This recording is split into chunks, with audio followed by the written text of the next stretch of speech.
General Motors has announced its biggest restructuring effort since it went bankrupt a decade ago. In an announcement, the auto company says that it may close 5 factories and cut more than 14,000 jobs. And lay off 15% of its salaried workers. Sad it is that GM don't care for their employees. It's kind of devastating to see a company so big to fall like this, but things happen and we got to flow with it. It is the nightmare no one thought possible. Chevrolet, the iconic American brand that once proudly called itself the heartbeat of America, has abruptly halted its U.S. production. 14,000 jobs disappeared almost overnight, including 15% of GM's salaried workforce. General Motors has announced its biggest restructuring effort since it went bankrupt a decade ago. In an announcement, the auto company says that it may close 5 factories and cut more than 14,000 jobs. On this day, September 9, 2025, communities that depended on General Motors are waking up to a new reality of shuttered plants, canceled shifts, and families wondering how to keep food on the table. Michigan, Ohio, and Missouri, once filled with the roar of assembly lines, now echo with silence. For workers like Mike Rogers, a welder from Flint, the shock was crushing. "I gave 20 years of my life to this company," he said, holding back tears. "I thought my kids would have security. Now I don't even know how I'll pay the mortgage next month." While working-class families saw their lives upended, Wall Street initially cheered. Analysts called the cuts bold, and GM's stock price surged 3% in morning trading, as hedge funds praised the move for protecting shareholder value. But by the afternoon, reality set in. The optimism collapsed when investors realized lost production meant lost revenue. GM's shares fell 7%, wiping out $8.5 billion in market value in a single day. "This isn't a strategy, it's a symptom of fragility," explained Karen Thompson, senior analyst at RBC Capital Markets. "For small business owners, the numbers on stock charts meant nothing. I employ 42 people," said Sarah Kim, who runs a parts supply company in Toledo. "When GM stopped ordering from me, my cash flow dried up within 2 weeks. I've already laid off 8 workers, and I don't know if we'll survive until Christmas." The anger quickly spread beyond Wall Street. The United Auto Workers Union denounced the closures as an attack on American dignity and launched rolling protests across factory towns. Union leaders threatened a nationwide strike if GM did not reverse course. Ordinary Americans joined in returning vehicles to dealerships, canceling orders, and fueling a growing boycott movement. Hashtags like Boycott Chevy trended across social media as customers expressed their fury. Political leaders piled on. Senator Sherrod Brown of Ohio called the move economic treason, while Michigan Governor Gretchen Whitmer told reporters, "You cannot wave the Made in America flag with one hand and ship jobs overseas with the other." At the core of this crisis lies Washington's tariff war. President Trump's decision to impose a 25% tariff on imported cars and auto parts marketed as a way to protect American workers has backfired dramatically. Analysts at the Peterson Institute for International Economics calculate that global automakers have absorbed $12 billion in tariff-related losses so far this year. For General Motors, the second quarter alone produced a $1.1 billion hit, with projections of up to $5 billion in losses if tariffs continue through the end of the year. Ford issued its own warning, saying industry-wide profits could vanish overnight. For consumers, the impact is no longer abstract. Kelley Blue Book reports the average price of a new vehicle in the U.S. has risen by $320, while large pickups, the most popular segment in America, have climbed by nearly $1,000. Former Commerce official Robert Lighthizer admitted bluntly, "This is a hidden tax on American families. The deeper damage lies in the hidden arteries of the supply chain. Consider the Chevrolet Silverado marketed as an American-made truck. In reality, its components travel across multiple borders before final assembly. Engines and electronics come from Mexico, steel frames from Canada, specialized components from Japan and Germany. From Mexico alone, $30 billion in auto parts cross into GM's U.S. plants each year. Under the new tariffs, every crossing adds another layer of cost. A steering column that used to cost $350 now costs $420 because it crosses the border twice, said logistics consultant Laura Hernandez. Multiply that by hundreds of thousands of units, and you see why factories are stalling. For decades, just-in-time delivery systems kept costs low and efficiency high. Now that system is collapsing into a bureaucratic nightmare of paperwork, fees, and delays. The National Association of Trucking Companies reported revenues down 11% this quarter, with over 2,000 small carriers at risk of closing. "We used to measure delays in minutes," Hernandez added. "Now we measure them in days." Faced with this turmoil, GM's leadership has pivoted to a survival strategy. CEO Mary Barra privately admitted the company is running contingency scenarios to keep the lights on. Publicly, GM thanks the administration for supporting American industry. But in practice, the company is moving flagship production abroad. Assembly of the Silverado and Blazer is shifting to Mexico and South Korea, where labor costs are up to 70% lower than in the United States. Workers in Silao, Mexico earn just $5.50 an hour compared to nearly $30 for their U.S. counterparts. For American workers, the move feels like betrayal. This isn't protecting jobs, it's outsourcing them, said UAW President Ray Curry. GM has promised to reinvest $4 billion to bring limited production of the Blazer and Equinox back to the U.S. by 2027, creating 3,000 vehicles a year. But for towns that once built hundreds of thousands annually, the pledge feels more like a token gesture. President Trump has doubled down. In late August, he floated the idea of a 100% tariff on Chevrolet vehicles produced abroad, saying it would force GM to return. Canada and Mexico immediately warned they would retaliate. Ottawa hinted at new protectionist measures against U.S. auto exports, while Mexico prepared counter-tariffs on American agriculture.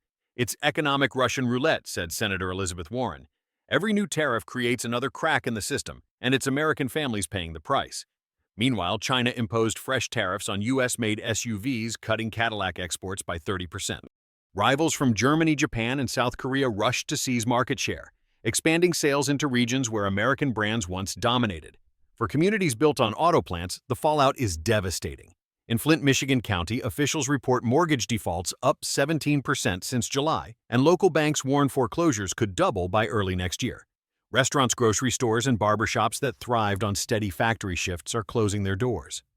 We used to sell out by noon when shifts were running, said diner owner Rachel Lopez. Now I barely cover the power bill, and I've cut staff from 12 to 4. In Toledo, Ohio City, leaders forecast a $45 million budget gap in 2026 as property tax revenues collapse, forcing painful cuts to schools, fire departments, and police. Families are leaving in search of work, leaving behind half-empty neighborhoods and declining school enrollments. Small manufacturers that supplied GM plants are watching decades of effort disintegrate. Angela Lee, who owns a steel fabrication shop in Missouri, said, "We built this company for 30 years, but without the factory, there is no market. I may have to shut down and send 40 families home." The crisis has spread beyond households to small and medium enterprises. A survey by the National Federation of Independent Business found 62% of auto-related SMEs reported revenue decline since March. Nearly 1 in 3 say they may not survive another year under current tariffs. Political leaders at the local level echo the frustration. It's not just about cars, Toledo Mayor Wade Kapsukiewicz said. It's about the unraveling of an entire city economy. For business owners on the ground, the impact is more than statistics. It is personal devastation. John Miller, who ran a family-owned logistics company in Indiana for 25 years, said his revenue has fallen by 60% since March. "I had 20 trucks on the road last year. Now I have 6. The rest are parked and my drivers are out of work," he explained. According to data from the U.S. Chamber of Commerce, nearly 18,000 small businesses tied to auto supply chains have either filed for bankruptcy or entered debt restructuring since the beginning of 2025. That number could double if tariffs remain in place through next year. Even businesses not directly in the auto sector are suffering. A local printing shop in Michigan that once produced manuals and promotional material for GM reported a 40% decline in orders. "We thought we were safe because we don't build cars," said owner Maria Gonzalez. But when the factory stopped, the phone stopped ringing. Economists warn that if this wave of SME closures continues, the long-term damage to America's industrial base will be irreversible, leaving fewer local suppliers to rebuild if production ever returns.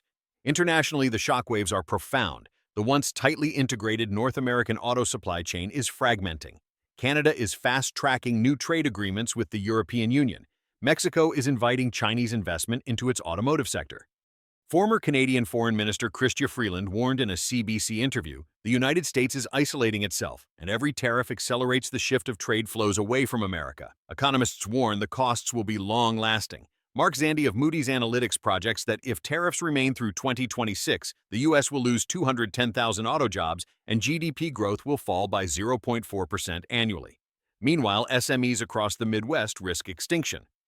"We cannot survive a trade war fought in Washington," said Lisa Grant, owner of a family-run auto parts supplier in Indiana. "We don't have lobbyists. We don't have hedge funds. We just have workers." Chevrolet's sudden shutdown is more than a corporate adjustment. It is a symbol of America's industrial decline under tariff pressure. Protectionism was sold as a shield, but instead it has become a sword cutting into the very workers it promised to protect. Families in Flint, Toledo, and Missouri see not just lost paychecks, but the collapse of the promise that Made in America once represented. The true losers are not hedge funds that can hedge their bets, but the welders, teachers, and shopkeepers watching their towns hollow out. As of September 9, 2025, the United States stands at a crossroads. Will it rebuild its manufacturing backbone, or will it cede its industrial leadership to rivals abroad? For now, the silence of Chevrolet's assembly lines speaks louder than any speech in Washington. The question haunting millions of Americans remains, is this a temporary shock from which the nation will recover, or the beginning of an irreversible decline in the age of protectionism? What if I told you that one single move by India and China could bring Apple, the crown jewel of American technology, to its knees and expose Washington's greatest foreign policy weakness? That shocking reality is unfolding right now, and it is nothing less than a global earthquake shaking the balance of power in Asia and beyond. For decades, U.S. leaders believed they could count on India as the natural counterweight to China. But as of September 9, 2025, the story has flipped upside down. India has announced in coordination with Beijing a plan to impose a crushing 100% tariff on iPhones and related Apple devices. For Apple, which has invested billions in India as a hedge against China, the implications are staggering. And for Washington, it could be the single most humiliating strategic defeat of the Trump era. Indian officials made their position clear in statements to the Economic Times and Bloomberg. "We will not tolerate humiliation in the form of tariffs on our exports," said Commerce Minister Piyush Goyal. Responding to Trump's new tariff package on Indian pharmaceuticals and textiles, he added, "India is not a junior partner. We will act in our own interests." His words were echoed by small and medium business owners across Mumbai and Bangalore. If the U.S. closes doors on our goods, why should we keep the gates open for Apple? Asked textile exporter Rakesh Sharma, who employs 200 workers in Gujarat. This crisis did not appear overnight. Just 3 years ago, Apple's leadership made a historic bet on India. After decades of relying on Chinese factories, the growing trade war and rising nationalism in Beijing forced Apple to diversify. India, with its 1.4 billion people, surging middle class, and government subsidies for high-tech manufacturing, looked like the perfect answer. Washington loved the idea, praising Apple for creating tens of thousands of jobs in Tamil Nadu and Karnataka, while simultaneously reducing reliance on China. But now that very strategy is unraveling.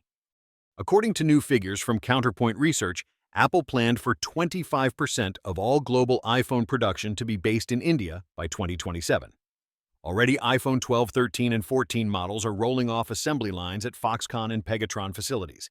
Tens of thousands of workers are under contract, billions invested in infrastructure. Yet Bloomberg reports that New Delhi is openly considering halting not only future projects, but also freezing plants already under construction. The timing of this standoff could not be worse for the United States. On August 30th, Trump signed an executive order raising tariffs on a broad list of Indian goods from generic medicines to apparel worth more than $35 billion annually. He defended it as a move to protect American jobs, telling a rally in Ohio, "We will not let India rip us off." But in New Delhi, this was seen as nothing less than a national insult. The Hindustan Times wrote in an editorial, "Washington has underestimated how much India has changed." This is not the India of the 1990s. Today, it has its own levers of power. Those levers include something far more dangerous for Washington: growing coordination with China. According to the South China Morning Post, Indian and Chinese delegations met quietly in Dubai and Jakarta in recent months, discussing joint energy projects, expanding trade settlements in rupees and yuan, and even preparing for a joint announcement at the upcoming BRICS Plus summit in New Delhi. If confirmed, this would mean the two largest Asian economies, longtime rivals, are aligning in ways the U.S. hoped would never happen. The numbers are frightening. India's smartphone market is already the second largest in the world, with over 650 million active users. A 100% tariff on iPhones would effectively double the price. A mid-range iPhone 14 priced at 70,000 rupees could cost as much as 140,000 rupees, well beyond the reach of the average middle-class family. Analysts estimate that Apple could lose up to $8 billion annually from lost sales in India alone. Worse, the U.S. stock market could face ripple effects. Apple represents nearly 7% of the S&P 500 index. A steep fall in its valuation would hit retirement accounts, pension funds, and everyday investors across America. Ordinary Indians see the dispute differently than Wall Street. In Delhi's Connaught Place, mobile shop owner Anil Mehta told reporters customers already complain about Apple prices. If tariffs go up, nobody will buy. They will turn to Samsung or Xiaomi. For us, it means less business and maybe layoffs. For him and thousands of SMEs in retail and logistics, the tariff fight is not a geopolitical chess game. It is survival. Small manufacturers across southern India are also sounding the alarm. In Coimbatore precision toolmaker S. Krishnan explained that 40% of his company's sales depend on supplying parts to Apple's subcontractors. If Apple freezes production, hundreds of local suppliers like us will collapse within months, he warned. According to the Federation of Indian Small Businesses, nearly 62% of SMEs surveyed in August 2025 expect revenue losses if the US-India trade war escalates further. This sentiment is echoed by young entrepreneurs in Bangalore's startup scene who fear venture funding will dry up as investors shy away from political risk.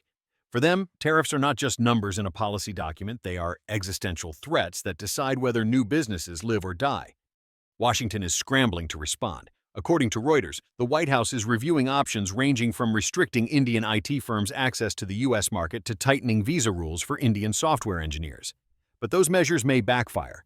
Nearly 70% of Silicon Valley startups have at least one Indian engineer in senior roles. Sundar Pichai of Google and Satya Nadella of Microsoft have both quietly urged restraint, warning the administration that punishing Indian talent could cripple America's own tech ecosystem. The bigger danger, analysts say, is the symbolic collapse of U.S. influence. For decades, India was the keystone of Washington's Indo-Pacific strategy. The idea was simple: pit India against China, containing Beijing's rise by building up New Delhi as a rival. But as German newspaper Handelsblatt noted this week, Trump has dismantled his predecessor's careful work with his own hands. Instead of aligning with Washington, India is aligning with Beijing. Investors are already reacting. On September 6th, Apple's market capitalization fell by $210 billion in a single trading day, one of the worst drops since 2020. Indian small-cap indexes also slumped as traders feared retaliation from Washington could hurt software exporters and pharmaceutical firms. Meanwhile, China's state media celebrated. The People's Daily wrote the U.S. wanted to divide Asia. Instead, it has united Asia against itself. Even Indian politicians who were once friendly to the U.S. are now openly critical. Former Finance Minister Arun Jaitley told NDTV, "This is not about Apple alone, it is about dignity." India will not bow to tariff blackmail. Opposition leader Rahul Gandhi was even sharper. Trump talks about "make America great again," but by attacking India, he is making China great again. At the grassroots, nationalism is surging. Social media in India is full of hashtags like Boycott Apple and Self-Reliant India, echoing Prime Minister Modi's long-standing slogan, Atmanirbhar Bharat. In Bangalore's tech corridors, startups are pitching themselves as future replacements for American giants. One entrepreneur told the Times of India, "If Apple leaves, Indian companies will fill the gap. We should see this as an opportunity, not a crisis. But the geopolitical consequences extend far beyond smartphones. If India and China succeed in building alternative settlement systems using rupees and yuan, it could erode the dominance of the U.S. dollar in energy trade." Financial Express reports that Indian state refiners are preparing to purchase Russian crude oil directly in rupees by early 2026, bypassing dollar transactions. For Washington, which has relied on the dollar's supremacy as a tool of global power, this is an alarming precedent. The White House faces a lose-lose dilemma: escalate further, and it risks driving India even closer to Beijing. Back down, and it looks weak before domestic voters who have been told tariffs will protect U.S. jobs. Already, surveys from Pew Research show that 58% of Americans fear higher consumer prices due to tariffs. A new study by the Peterson Institute calculates that the current wave of tariffs could cost the average American household an additional $1,200 annually in higher prices. For Apple, the nightmare is immediate. Plans for its flagship iPhone 16, scheduled for release in early 2026, depend heavily on Indian production lines. Freezing those factories would force Apple back into reliance on China, exactly what it tried to escape.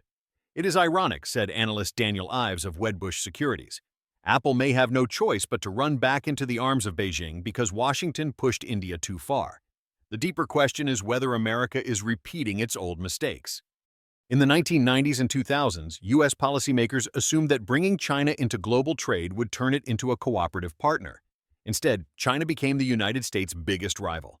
Policy experts are already drawing the parallel. In 2001, Washington celebrated China's entry into the World Trade Organization, expecting cooperation and stability. Instead, Beijing used global trade to fuel its rise as a strategic challenger. Today, think tanks like the Peterson Institute warn the U.S. may be repeating history with India, turning what was once seen as a counterweight into a competitor. Two Chinas may emerge: Beijing and New Delhi, both acting independently of U.S. influence, noted one recent report. Today with India, the same miscalculation may be happening again. What was supposed to be a counterweight is now becoming an independent power center and potentially an ally of China. As of today, September 9, 2025, the world is watching a defining moment. Will the United States lose both its most profitable corporation's future base and its most important Asian ally in a single stroke? Will Apple's collapse in India trigger wider tremors across the global economy? And most importantly, has Washington just handed China the strategic victory it has been waiting for? The answer will decide not only Apple's fate, but the balance of power in the 21st century.